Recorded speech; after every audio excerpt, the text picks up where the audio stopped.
Back in September of 2017, my girlfriend and I of 3 years ended up going through an extremely bitter breakup. And since we were living together, I boxed up my stuff and moved out on October 1st. I stayed in a hotel for almost 2 weeks, and working by day and then searching for apartments by night. But most of the places I saw advertised online were, in a word, depressing. My initial searches excluded all shared apartments because I did not like the idea of having some random roommate. But as time went by and my hotel bills started creeping towards 4 figures, I started dropping more and more of my search filters. I started to seriously consider the possibility of having a roommate, especially if I could meet them prior to moving in, so I could kind of assess if they were going to be a problem or not. Everyone I talked to on the phone seemed either sketchy, unreliable, or a combination of the two. But then, right when I'm about to give up, I met Florian. Florian was seeking a roommate to help pay the rent on his 2-bedroom apartment in Bushwick, and when I clicked on the photos of his place, I was shocked. The apartment was really, really nice, kind of like a rustic warehouse type of vibe, but all the fittings and furniture looked brand new. But the best thing was what Florian wrote in his little About Me section. He'd written something like, "I work exclusively at night, so you have the apartment to yourself in the evenings, but I require complete silence during daylight hours." I just started working from home at the time, and complete silence in the day was exactly what I was looking for. I sent him a message, we spoke on the phone, and then I arranged to stop by the apartment to talk face-to-face. The place was even nicer in person, and in many ways, Florian seemed like the ideal roommate. He was tall, this skinny Estonian guy, very dry and reserved, and wore a dark turtleneck and glasses. He said he was a filmmaker and was undertaking a project that exclusively involved night shoots, hence why he'd be out of the apartment by sundown. He was a sober vegetarian, but didn't mind if I kept meat or alcohol in the apartment. In fact, he didn't seem to care what I did, so long as I didn't smoke or make any noise whatsoever during the daytime. After explaining my situation and why silence during the day was ideal, I decided to test out his sense of humor and ask if he was a vampire. He didn't laugh. He didn't even crack a smile. He just replied, "No. As I said, I'm a vegetarian." And thankfully, my attempt at humor didn't spoil my chances, and since I volunteered my share of 3 months' rent in advance, he offered me the room right there and then. The following Monday, I was moving my stuff into the apartment. I had to wait until after 7 p.m., but with the help of a very flexible moving company, I had everything moved in by 11, and by the end of the next day, I was unpacked and settled in. Living with Florian was like living with a ghost. He kept his end of the staying silent deal by being a ninja whenever I was asleep, and since sometimes I go to the gym or go grocery shopping around the time he left for work, we'd sometimes go days at a time without seeing each other. I had a quiet place to work during the day and had someone who wouldn't infringe on his schedule or lifestyle while paying half the rent. It was ideal, really. But sometimes, Florian was so quiet it was almost spooky. I'd wake up, head downstairs to make my coffee, and walk into a spotless kitchen. But then when I opened up the fridge, there'd be a week's worth of vegetarian meal prep all boxed up and ready to go, when the previous night there had been nothing but a few beers and my leftover box of halal cart street meats. I know that might sound like a weird thing to complain about, but I'm not even really complaining about it. I guess what I'm trying to say is that was the closest thing to a red flag I ever got with Florian, and I kind of wish there had been more to go on. And so, for the first 7 to 8 weeks, I lived in a state of almost complete bliss. I'd somehow managed a clean break from my ex-girlfriend, so although it still bothered me somewhat, it wasn't like she was blowing up my phone, and she certainly didn't know where to find me. And then having my brand new, uber-quiet, super Gucci workspace with its minimalist decor and monochrome color scheme made it very easy to pour myself into my projects, find my peace, and just sort of move on. I'd found the perfect temporary living arrangement, or at least I thought I had. One day, I finished work at around 5, walked down the block to get some noodles from the good old Cantonese place. Then, when I was walking back to the apartment, I felt my cell phone buzzing in my pocket. It was Florian, and when I answered the call, he asked me in his typically dry tone for a favor. The location that they had in mind for that night's shoot was, in his words, unavailable, and to avoid having to reschedule the entire shoot, Florian wanted to know if he could use the apartment. He was very apologetic, promised it would be a one-time only thing, but told me that I'd have either to vacate my apartment for the evening or remain in my bedroom for the duration of the shoot. I told him it was no problem, especially if it was just a one-time deal, then told him that I'd meet him back at the apartment. About an hour later, Florian arrives with his two friends, one guy and one girl, and they have a bunch of what appeared to be equipment bags with them. The girl was small and attractive, and the guy was a little bit overweight and balding, and despite being American, both shared Florian's sort of art hipster vibe and were just as quiet and reserved as he was. Once they were ready to set up, I grabbed my laptop and stuff and then started walking up to my room. The apartment had a small second floor when Florian asked if we could talk in private. I invited him into my room, asked him what he wanted to talk about, and for the first time since I'd known him, Florian had some semblance of emotion on his face. Florian looked unusually concerned as he explained how some might consider his project to be, quote, unusual. It required complete immersion on the part of the cast and crew, which was why under no circumstance was I to leave my bedroom during the shoot. And this was around 8 p.m., and I was due to sleep at around 11, so I had no problem retiring to my room to play some Civ or just watch Netflix until I dozed off. Now, Florian said that was good, because the shoot was going on until about 1 o'clock in the morning. Obviously, I wasn't all that excited at the prospect of having my sleep disturbed, but that led Florian to ask if I had a good pair of earplugs or some headphones that I could use to drown out the noise. But then that got me thinking, what kind of noise was he talking about? I half-jokingly asked if he was making an adult movie down there, and in his typically dry fashion, he said no, that was not the kind of movie he was making. And my curiosity was pretty truly piqued at this point, so I asked him what kind of noises I could expect to hear, and in response, Florian told me something I'll never forget. He told me, "You might hear some things that might frighten or disturb you, but I can assure you no matter what you hear, it is merely a simulation, and there's no reason for you to be alarmed." I asked Florian if he was making some kind of horror movie, and he said no. It wasn't a horror movie as such, but it did contain elements which some people might associate with horror films. Apparently, this is why it was so important that I wear headphones or earplugs, otherwise I might not be able to sleep. I told him as long as there wasn't any screaming, we'd be fine, and that's when Florian asked again if I wouldn't be happier just vacating the apartment until 1 a.m. Honestly, I was way too tired to head out to some bar and force myself to stay awake until 1, and since I had a good pair of noise-canceling headphones that I could use, I figured I'd just brave the noise and, at worst, stay up until the small hours watching movies extra loud until the shoot finally finished. And the plan worked perfectly for a while, and for the first hour or so, I didn't even have to switch on the noise-canceling setting on my headset. I actually had it switched to ambient aware because by that point I was honestly so curious as to what kind of noises Florian was worried about me hearing. I figured there'd be yelling, probably some screaming after Florian's soft admission, and I just severely underestimated the kind of screams I'd be hearing, as well as the effect they'd have on me. Now, I'd been playing Civ 5 for about an hour and change before I started to hear the first noises coming from downstairs.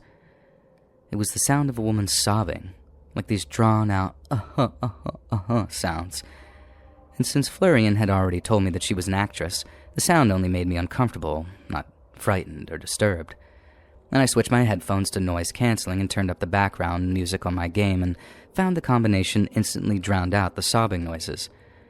I think that lasted for maybe 20 to 30 minutes until eventually I started to hear another kind of sound, one so loud it started to cut through the noise canceling feature on my headphones. I reached up to the speaker covering my right ear, lifted it up, and then instantaneously recoiled when I heard the sound that I'd been shielded from. The girl downstairs, actress or not, was letting out the single most blood-curdling scream I've ever heard. I could hear the exact moment she ran out of breath as the scream kind of weakened and died, and then she started up again right after with yet another ear-splitting screech. She did this over and over, and at one point I clearly heard someone yelling louder at her, but I couldn't tell if it was Florian or his friend. I knew it wasn't for real. I knew it was just an act, but there was something about that lady's scream that set my teeth on edge. I could only sit there listening to it for a minute or two before I secured my headphones over my ears and just pumped up the volume on my laptop even further and tried my best to forget it was even happening. I tried my best to just focus on playing this game, but I could still hear those nails-on-a-chalkboard style screams, and they might have been very faint, but I could still hear them if I focused my attention on them over the music coming from my headphones. The only way to completely drown them out by then was to boost up my volume in my headphones to like 100, but that got so loud that it started to actually hurt my ears, so it wasn't sustainable for more than a few minutes before I had to lower the volume again. Thankfully, the screams had petered out altogether by the time it came to lowering my headphone volume, and I got to spend the next few minutes in relative peace before I suddenly started to hear the sound of frantic begging creeping through the music in my ears. Once again, I lifted my headphones, and once again, I heard some skin-crawlingly convincing acting from the lady downstairs. Only this time, she wasn't screaming. She was begging through tears and shallow breaths. She kept saying, "No, please, no, please, God, no," and other variations on that theme, and she did it non-stop for about 14 straight minutes. I guess talking loudly was easier on her vocal cords than balls-to-the-wall screaming, but that allowed her to do it unceasingly for way longer than she screamed for. Again, I was thankful that I was able to just drown it out without deafening myself with the music from the game that I was playing, but somehow, all the begging got to me even worse than the screams did. And I swear to God, even with Florian's warning that the whole thing was just acting, every fiber of my being wanted to make her stop. I guess it bothered me in this sort of deep, lizard brain kind of way. Something passed down from our ancestors, that means when you hear someone begging for their life or screaming in agony, it's impossible to just sit there and ignore it. And that's why, even when I couldn't hear the girl begging and sobbing anymore, I could still sort of feel it, you know? The screams came and went for another few hours, then around 10:30, I decided to take a shower and to try and get some sleep. Both upstairs bedrooms were fitted with attached bathrooms, another perk of living there, so I got to drown out the noises with a podcast and running water while I got clean. But then, once I got out of the shower, there was a brief window where I had to get my hair dry before putting my headphones back on, and in that time, I heard the most disturbing thing yet. I was still listening to my podcast, and I'd picked probably the loudest person possible to listen to, shout out to Tim Dillon, but as I was drying my hair, I started to hear what sounded like all three people chanting downstairs. I was kind of curious as to what they were chanting, so I walked over to my phone and lowered the volume on my podcast and heard, "Hail Satan, hail Satan, hail Satan," getting louder and louder. Well, they sure must have been talented actors because they were giving it everything they had, wailing those two words again and again like they were in total ecstasy.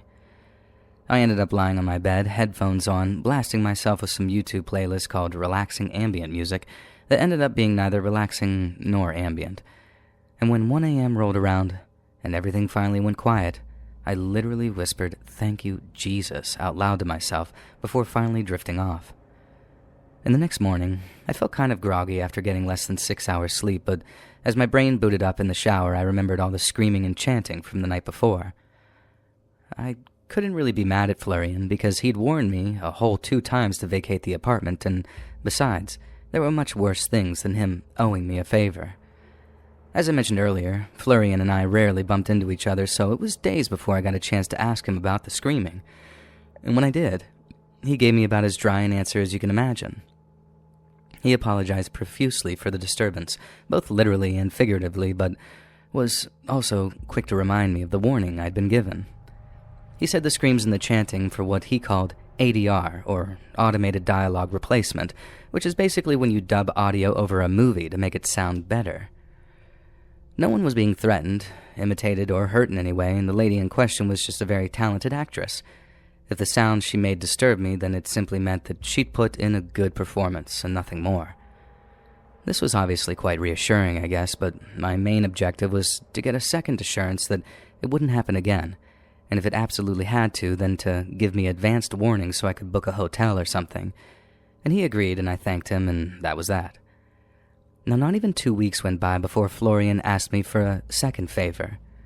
I had a feeling it'd be related to using the apartment for his work, and lo and behold, I was right. He opened his pitch by telling me that he was more than happy to pay for a night in a hotel, but that after a studio had pulled out on him, he'd been left with nowhere to shoot. I told him it wasn't necessary for him to pay for a room, that I could maybe find a place to stay, and even if I didn't, I was perfectly happy to pay for my own hotel room. Florian then gave me the date of his shoot, which was a couple of days away on a Friday evening. I happened to have been dating at the time, and it was just around the stage where it'd be acceptable for me to propose a kind of sleepover, if you will. And I proposed as such, and she accepted, so I had that Friday evening covered. I had no reason whatsoever to return to my apartment until, of course, I realized that I'd forgotten part of my laptop charger, the plug part that connects to the little box thing, and there'd be no starve-together LAN party unless I returned to the apartment to grab it. I briefly considered proposing a movie date instead, but the girl I was dating had seemed super excited to play, so I thought, screw it, and then caught the train back. I figured it'd be an hour at most, and that once I got back, we could get down to our LAN date. Plus, I called Florian in advance and gave him prior notice that I needed to stop the shooting for all of 30 seconds maximum, then be off the hook for any interruptions. I texted Florian as I was walking to the subway, then, when he didn't reply, I gave him a call once I was back in Bushwick. He didn't pick up on the first call, so I tried again, only for that one to ring out, too. And I figured that he was busy, and his phone was set to Do Not Disturb or whatever, so I texted him a second time saying that I was minutes away from the apartment, and would only be interrupting him for like a minute max. Again, I got no reply, and I was kind of worried that my intrusion might cause some kind of issue between me and him. And at the same time, I was thinking, I pay my rent, I'm a good roommate, I can be in and out in 30 seconds with a few apologies, and then if Florian's mad, well, I can just deal with that issue as and when it comes. A few seconds later, I'm at my apartment building, walking to the elevator, then a minute more, I was at my door. Since I don't want to disturb too much, I start knocking on the door. I had my key ready, but just like with the texts and calls, I wanted to give Florian as much advance notice as possible. I knocked once, got no answer, then tried calling Florian one last time. He sent that one straight to voicemail, so I knew that he knew that I was trying to get in touch with him. And that's when I started to get a little annoyed. At least work with me, don't just ignore my calls. I get that he was busy, but he literally could have just grabbed my laptop cable, opened up the door, and given it to me, and hey presto, he's back to his shoot. But he didn't. He actively ignored me. So after a minute of waiting for a call or text, I took out my key and opened up my apartment's front door. The first thing I noticed upon closing the door behind me was that someone had taped a bunch of clear plastic sheeting all over the place. They were on all the floors, on the walls, and there were strips hanging between open doorways like they were supposed to be flimsy replacements. And I'm thinking, what the hell? And then I started calling out for Florian. The second I called out, I started hearing heavy footsteps coming towards the apartment's entrance hallway. They were walking with urgency, so right away I'm thinking, uh-oh. And I'm halfway to unleashing a string of apologies when 2 masked men stepped into view. They looked like nightclub security or something. Black suits, black shoes, black shirts, and black ties, all very well fitted. And the only difference was, these guys had these matte black masks on, real thick plastic by the looks of things, and the moment they saw me, they started power walking in my direction. And I'm like, wait, who the hell are you guys? But they didn't say anything. They lunged towards me, gripped me up, and then the next thing I know, they're slamming me down onto the floor so hard it knocked the wind out of me. I'm lying there for a moment trying to catch my breath, then when the fight comes back to me, I'm trying my best to buck them off, and I'm failing miserably. The whole time I'm yelling at the 2 guys, who at the F are you doing? Get the hell off me. But again, they just completely ignore me and start yelling, intruder. I'm like, I'm not an intruder. I live here. And right then, I hear the crackle of a stun gun before I feel this intense pain shooting up my leg, and suddenly, I can't move or talk anymore. I tried to carry on fighting when I realized that I could move again, but I was so frazzled from the stun gun that I felt like it had drained my battery or something. There was nothing left in my tank, and all I could do was just lie there while those 2 heavies had me pinned, and wait until I had another opportunity to escape. I was still yelling for them to get off of me when someone down in the apartment's open sitting area, who I couldn't see, asked in a very authoritative voice tone what was going on. I immediately went quiet. Then one of the 2 masked men repeated the same word, intruder. And the person who spoke, whose voice I didn't recognize, then told them, quote, remove me. The 2 heavies immediately dragged me into the hallway outside the apartment, dumped me on the ground, then went back inside and closed the door behind them. I was like, what the hell just happened? And then after I picked myself up, my first instinct was to call the cops. Something was going on in my apartment, and whatever it was, it didn't seem like any kind of movie set or whatever.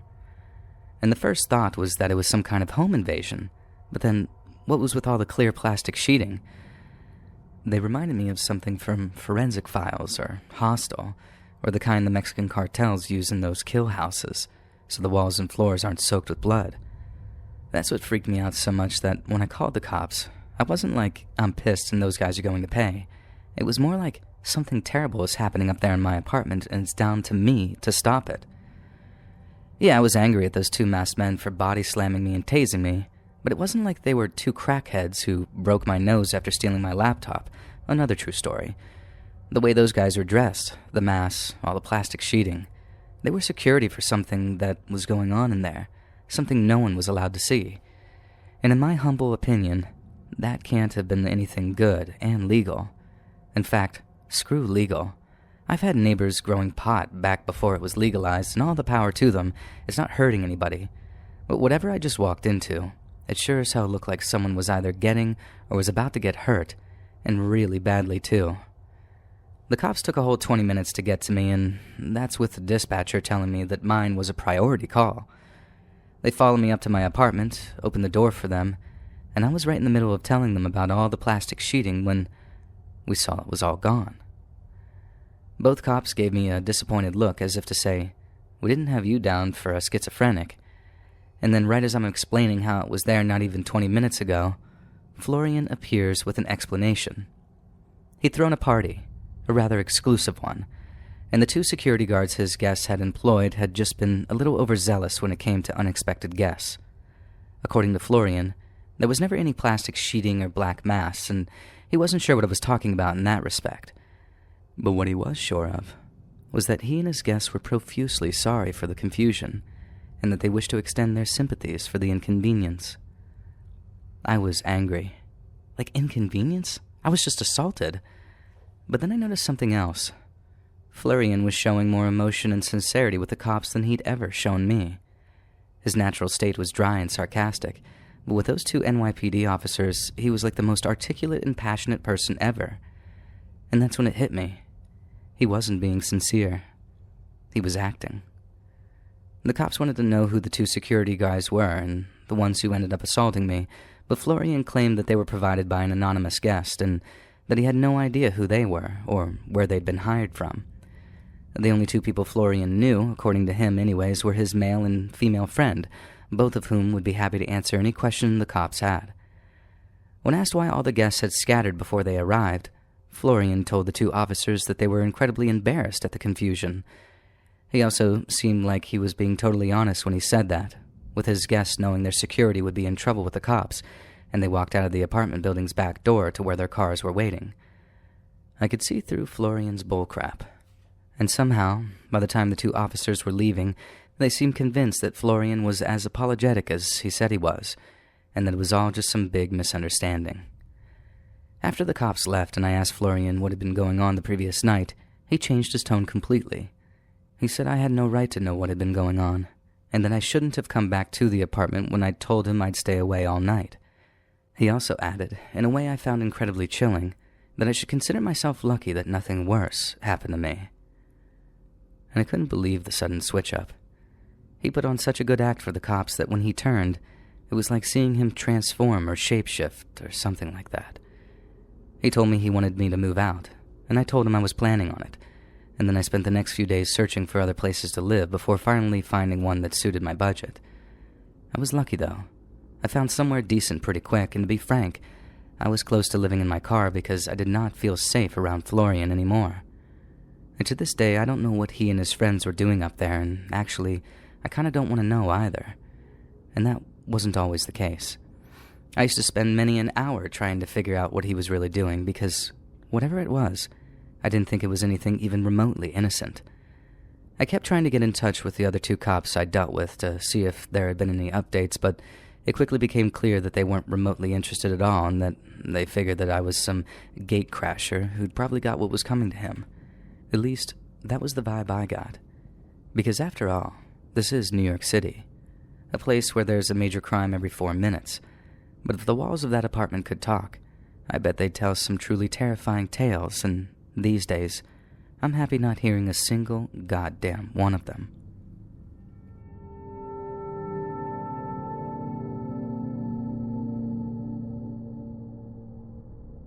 Back in 2009, when I had just turned 22, One of my best friends since childhood met a girl on Facebook. Dean was a bit of a trailblazer in many respects because back then, we thought of him having a Facebook girlfriend as pretty sad, whereas nowadays, meeting on dating apps or sliding into DMs on social media is a totally normal way for couples to find each other. We used to joke about her being a catfish before catfishing was even really a thing. We didn't use that exact term, but there were a lot of jokes about Louise turning out to be a Lewis who was 3 times his age. Turns out, Louise was a real person, and when we met her, we understood why Dean was so smitten. They seemed perfectly matched for one another, and within about 18 months of them getting together, Dean announced that he was moving down to Bournemouth so they could be closer. We were gutted to see him go because Bournemouth is a 7-hour drive from where we grew up in Durham, and without a car, it wasn't like he could pop home whenever he liked because the trains took even longer and the fares were outrageous. Since Louise lived with her mom and brother, Dean started looking for flats down in Bournemouth, and then when he got a bit of money saved up and had somewhere to live, off he went. We later found out that he'd moved into a shared apartment just outside of the city center and that he quickly found a job as a kitchen porter, so he didn't burn through too much of his savings. His job was all right. His relationship was flourishing, and the only thing stopping him from getting a flat with his girlfriend was the fact that she didn't have a job yet. On top of that, his new flatmate sounded like a sound fellow, too. The only thing was, Dean wasn't very forthcoming when it came to information about him. As you can imagine, he was very proud of himself for having landed on his feet in the way that he did. He told us all about his new job, all about how nice his new neighborhood was, and he briefly touched on how cool his new flatmate was. They'd have a drink together, have a smoke together, watch horror movies together, but when we asked what he did for a living, or what he looked like, or what he was interested in, Dean was suddenly all vague or one-worded answers. We just put it down to him still being new in the area, and it's not good manners not to pry into people's lives, is it? And regardless, we were pleased that he was doing well, even if it did mean seeing less of him. Anyway, about 6 weeks go by, and Dean ends up inviting us down to Bournemouth for the weekend. We were all about 23 or 24 at the time, meaning that we didn't have a lot of cash to throw around on hotels and all that, but Dean's like, "No, brother, just crash at my place." We drove down on Friday morning, got there in the late afternoon, then went looking for Dean's flat out near a place called Boscombe. We found it no problem. Our mutual friend beeped his horn when we were outside, then we had an ecstatic reunion in the car park of his apartment block. We hadn't seen Dean in nearly 2 months, so we were over the moon to be reunited. But after he invited us inside for a cup of tea and a chinwag, we realized something wasn't quite right about him. He looked pale, he looked like he'd lost weight, and he looked like he wasn't sleeping very well either. And not only that, but the flat that he was living in was an absolute pigsty.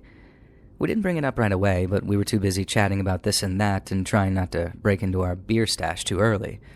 But in the end, I asked him if he was feeling up to a few drinks that night because he looked a wee bit peaky.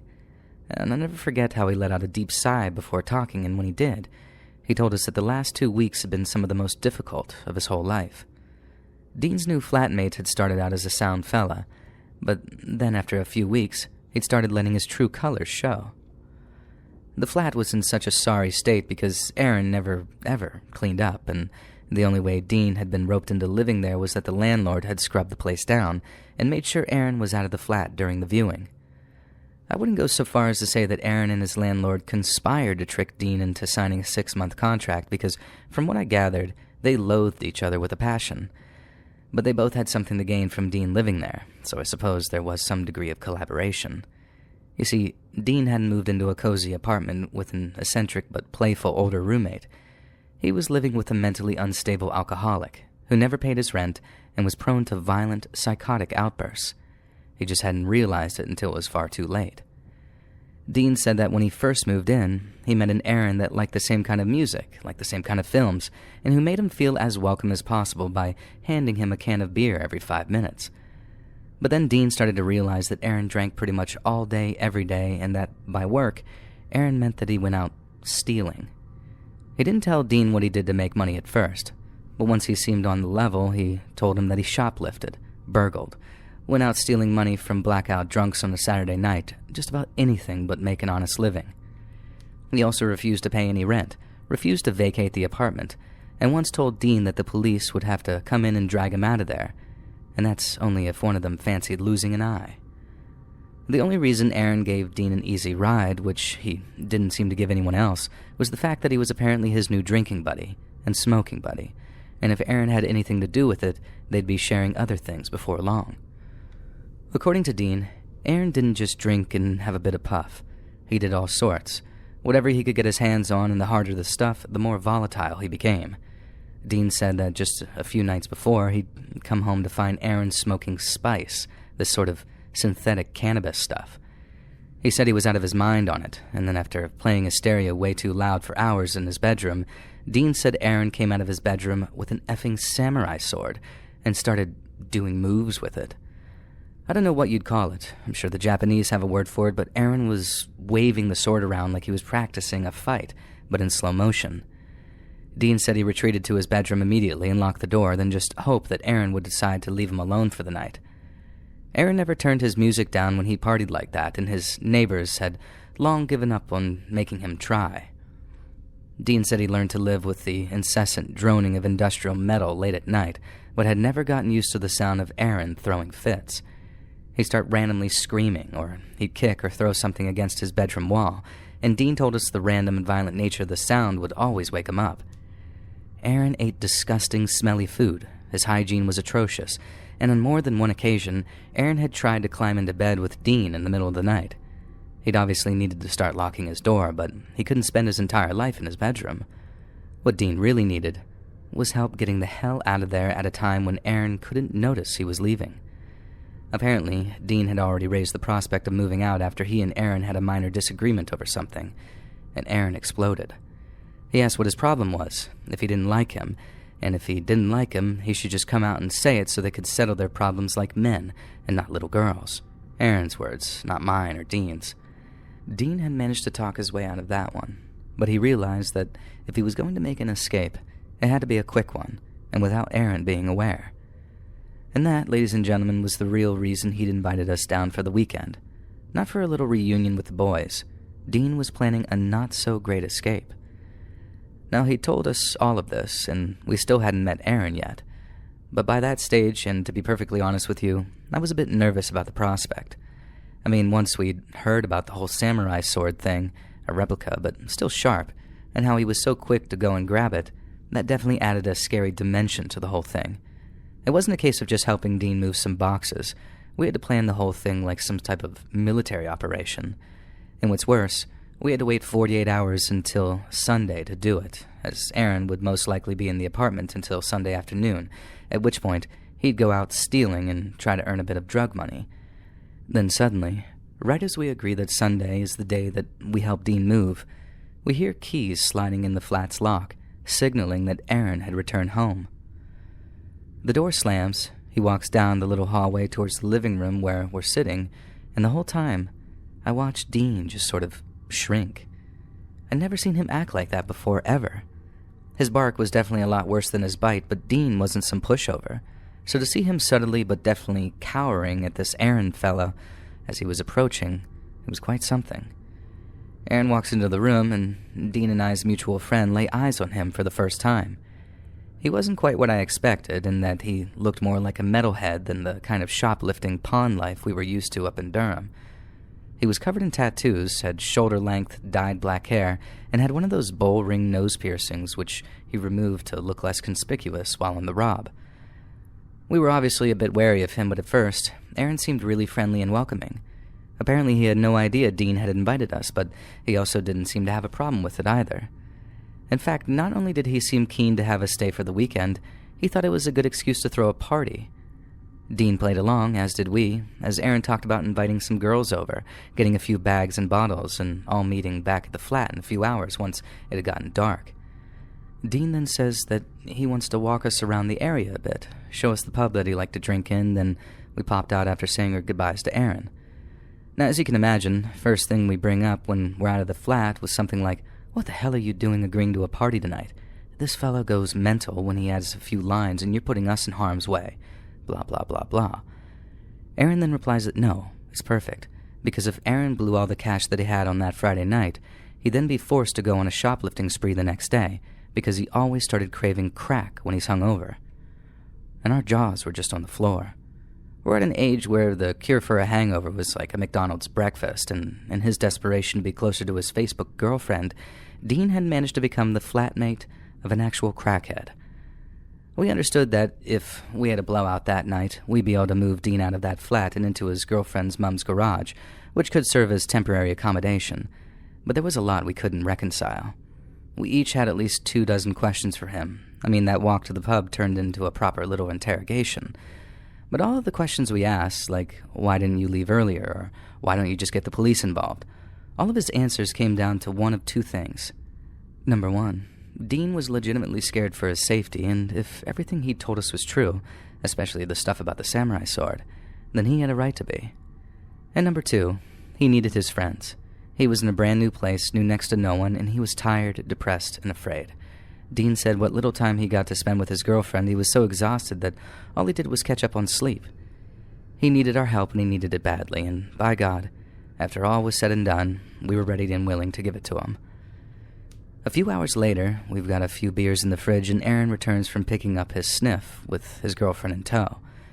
She had a similar looking lifestyle to Aaron, but unlike her boyfriend, she seemed a bit soft and dopey. No offense to the girl, but she seemed a bit slow, like she'd only ended up being Aaron's girlfriend to begin with because he found her easy to manipulate. And that might sound a bit harsh, but that's honestly the reading I got after meeting her, and it's also my way of saying that while Aaron was a maniac, his girlfriend was just a bit daft. Now anyway, we're all sitting around and drinking, and while Aaron thinks we're having a party, me and Dean's mutual friend were basically there as bodyguards. Aaron was nice and friendly at first, but as he worked his way through beer after beer and started doing some harder drugs with his girlfriend, he started to get more and more aggressive. It started when he was doing lines. He offered Dean and me's mutual friend some, and when he declined, he started berating us about how we were no fun. He told us, "Even Dean has a bit of Charlie with us, don't you?" And us, as his old friends, were thinking, "No, he doesn't. Dean likes a beer, but he's hardly ever touched any drugs at all." But then, right there, before our very eyes, Dean leans over and does a bump before giving us both a very sheepish look. I suppose he'd learned to take the path of least resistance, as they say, but seeing how intimidated and browbeaten our old mate was, it was shocking. After all, we hadn't seen Aaron's wild side yet, so it didn't make sense why he was so scared of him. The night went on for a little while longer without incident. Aaron started acting like a total prick, saying the most obnoxious crap you can imagine about just about everything you can imagine. But there were no indications that any swords were about to be produced, so me and Dean and our mutual friend all stayed quite chilled out, and more beers were getting drunk while Aaron's working through his bag of sniff, and then eventually he announced that it was time to put some music on. I suspected he was about to put on something very loud and fast, and I wasn't wrong. But he turned the volume up so loud that we had to literally shout to make ourselves heard. This didn't seem to bother Aaron, though, and he actually thought it was funny that the music was ruining what little vibe we'd got going, and set about trying to make us sing the lyrics to songs we'd never heard before in our lives. Shortly after, Aaron was up dancing, if you could even really call it that, while we just tried our best to get through it in the assurance that it meant getting out of there a day earlier than planned. We kept the drinking to a minimum, knowing we'd be moving boxes or whatever come the following day, but being forced to listen to Aaron's shite music made me want to get blackout drunk. He was content to dance on his own for a while, but after a few songs, he asked his girlfriend to dance with him. And she joined in, but very awkwardly, like she was scared of what he might do, and it wasn't long before Aaron showed exactly why she seemed so anxious. They were dancing at first, but then Aaron started getting rougher and rougher with her, until some of his dance moves consisted of him just choking her from behind. I don't mean like putting his hand around her neck either, like you could see on his girlfriend's face that she couldn't breathe. He did it a couple more times, and we're getting ready to step in because he's choking her for longer and longer each time, but then his girlfriend suddenly elbows him, shoves him off, and slaps him. And then, all hell breaks loose. We later found out Dean had been a witness to a lot of this sort of behavior, and had always tried to intervene where possible. But he could only do so much knowing that he had to live with the bloke, and by that, I mean, he couldn't just deck him like he'd wanted to. But then, since me and his other mate were there, and knowing we had his back, Dean launches himself across the room as Aaron starts throwing punches at his girlfriend's face. We followed in his footsteps, and within a few seconds, we had Aaron restrained. Dean starts shouting at his girlfriend to leave, but she didn't move. She just stood there, frozen, like she didn't know what to do. I joined in shouting at her to call the police, but instead of snapping out of it and calling 999, she ran off into Aaron's room and slammed the door shut, leaving the three of us basically sitting on top of him. We do a bit of shuffling about, then I'm able to get off of him, grab my phone, and call the police. I told them that we had a mental case in our hands. A bloke had gone berserk and he was going to hurt someone because we couldn't restrain him all night. The lady on the phone said that she could hear Aaron screaming about how he was going to kill us and that she'd get someone out to us as soon as possible, which she did. Aaron was still screaming bloody murder when the police got there, and after he tried attacking them as well, that was it. He was off to the cells for the night, giving us a tidy 24 hours to move Dean's stuff out into his girlfriend's mom's place. It'd be cramped, but Aaron had no idea where the house was, so there'd be no tracking him down, and sharing a bathroom with 3 normal people was better than sharing one with a dangerous and violent psychopath. We got Dean out of there, so it was mission accomplished, and then we went out to celebrate on the Sunday before we drove back to Durham. But now I look back on it, the celebration feels a bit bittersweet. Aaron made things easy for us by trying to bite a policeman, and so it was a quick in and out, and Dean was able to end a miserable little chapter in his life.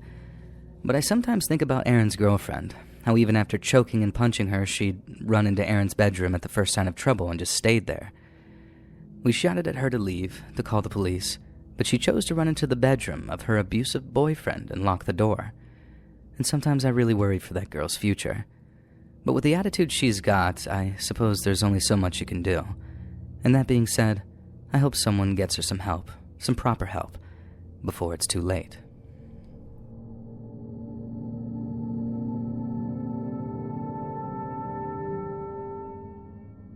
I was a real idiot when I was younger.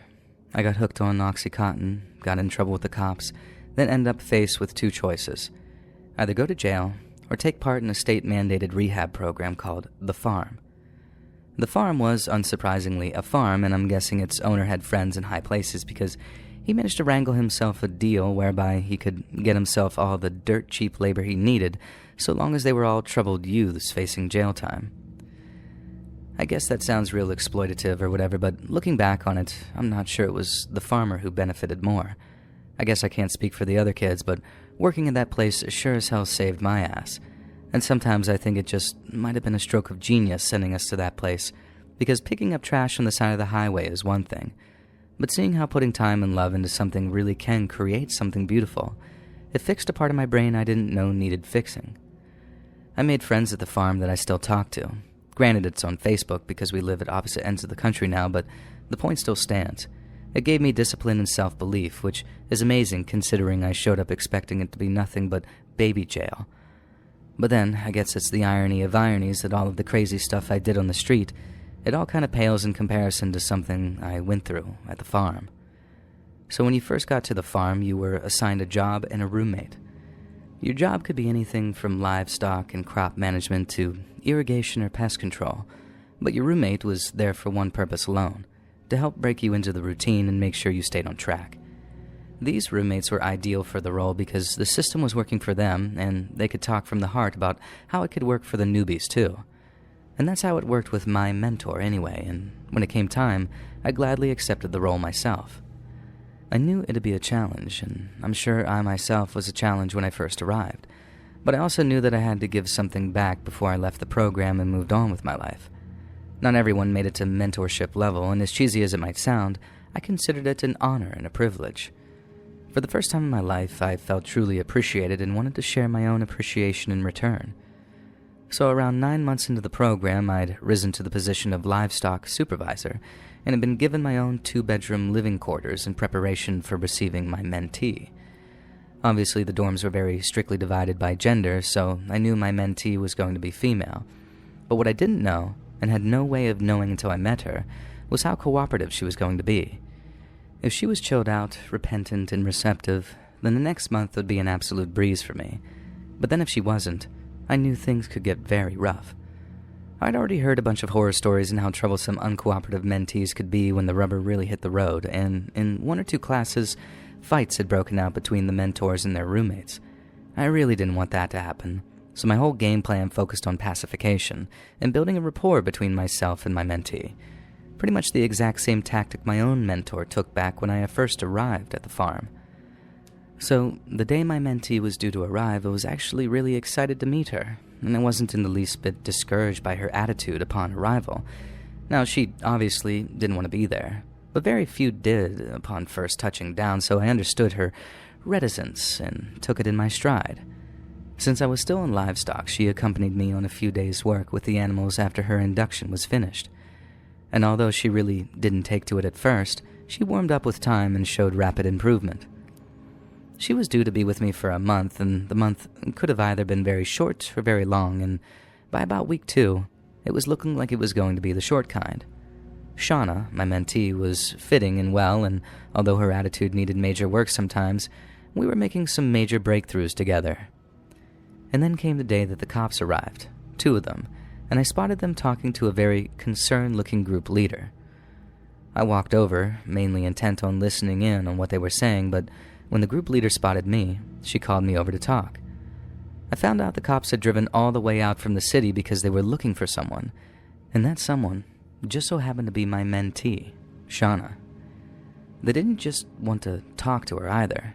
She had a warrant out for her in another county, and they were there to arrest her. Obviously, this kind of presented us with a very precarious situation, because we didn't know how Shauna was going to react to all this.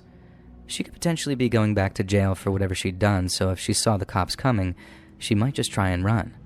I mean, it wouldn't be the first time, and she's been so volatile at the beginning that no one could be 100% sure about what she'd do. But then, as we were thinking about it, I had an idea. If I could go and talk to her first and break the bad news, it might be received better coming from me instead of cops. I remember how, when I was on Oxys, just the sight of a cop would give me major anxiety. And I don't know, maybe in another life I'd have made a run for it too. And all that progress, all that hope, so suddenly and cruelly being taken away. It was a nightmare, but one that was about to be Shauna's reality in the next couple of minutes, unless I was there to soften the blow. Once the plan was agreed upon, I walked off towards the dorms to where I was pretty sure Shauna was just kind of chilling in her room. She was right where I expected her to be when I walked in, and I sat down in the bed opposite her and told her how we needed to talk.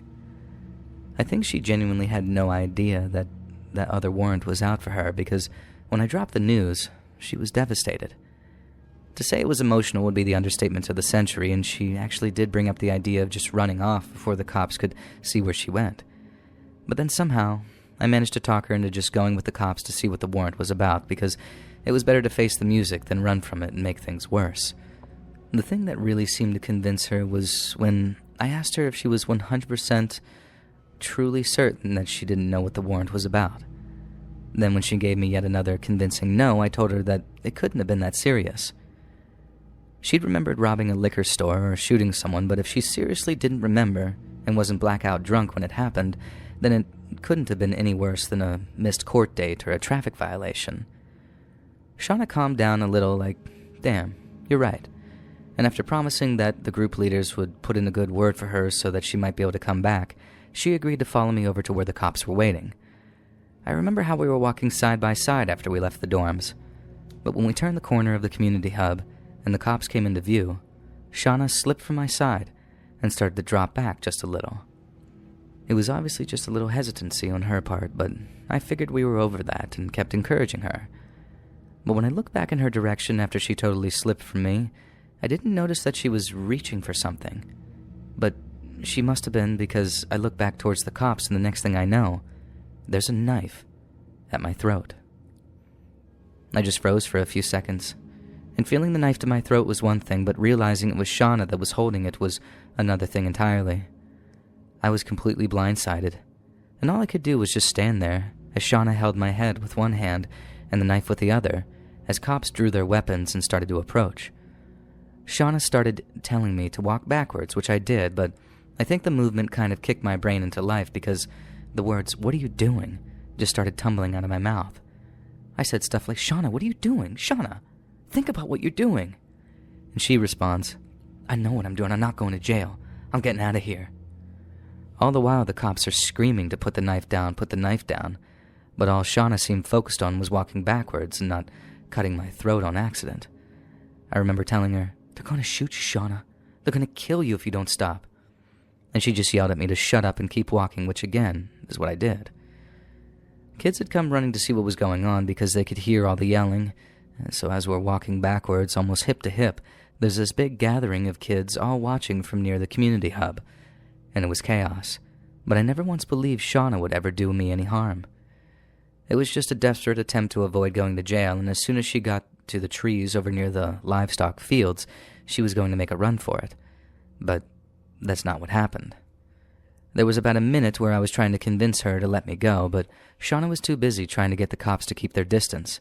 She was yelling at them to stay back and all this other stuff, and totally ignoring anything that I had to say to her.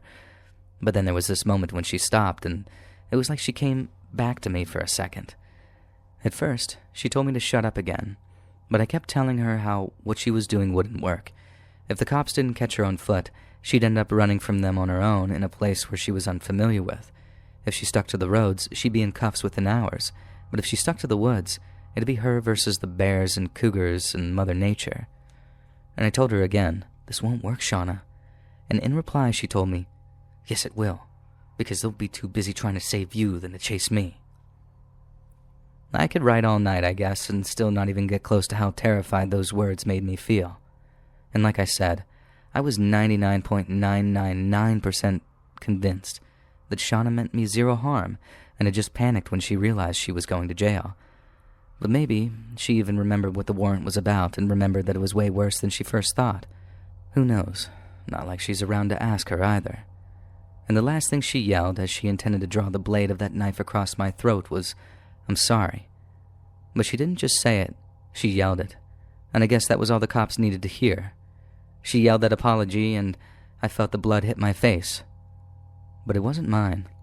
It was Shauna. After one of the cops heard her cry, took aim and pulled the trigger. I had a tiny cut where the knife nicked me as she fell, but other than that, I was completely unharmed. Shauna, on the other hand, was probably dead before she even hit the dirt. The cop put the bullet right through her brainstem, and there was a hole in her face between her nose and her eye. I just started screaming.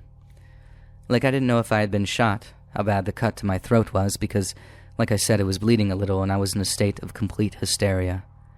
I got down on my knees and started trying to wake Shauna up, like shaking her. I thought that there'd be a chance that she'd survive the shot. I mean, people survive crazy head wounds sometimes. But I think I just knew, maybe from the look in her eyes, that there was no more life inside her anymore. That day was the worst of my entire life. It's not something I'll ever get over either.